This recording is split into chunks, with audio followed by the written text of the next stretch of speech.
कौन आपण चुट्टी छाड़ुची खाली तेल बदलाइले हेब नहीं आपण डाइट रो प्लेट को मध्य देखंतु। नमस्कार। सुस्थ चुट्टी बढ़िबा पाई केवल तेल नुहे शरीर को ठीक पोषण मध्य दरकार। चुट्टीर मुख्य गठन थिबा केराटिन रो तैयारी पाई आवश्यक प्रोटीन विषय रे चलंतु जानिबा।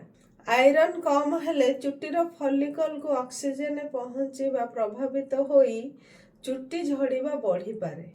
जिंक चुट्टीर टिश्यू बढ़िया प्रक्रिया रे सहायता करे। विटामिन डी चुट्टीर फॉलिकल रो साधारण कार्य पाई मध्य जरूरी। तेणु निज खाद्य रे डाली छेना नट्स सीड्स सबुज पनीपरिबा एवं प्रोटीन युक्त खाद्य रखंतु। जदि दीर्घ समय धरी आपणकर चुट्टी झड़ुची किंबा मुंडरे खाली स्थान देखा जाउची ताहाले डाक्तरंग परामर्श नियंतु किंबा डर्माटोलॉजिस्ट परामर्श नियंतु। Thank you. वीडियोटी भल लगी लाइक करंतु, शेयर करंतु, सब्सक्राइब करंतु एवं एमिति स्किन एंड हेयर टिप्स पाई मते फॉलो करंतु। Thank you.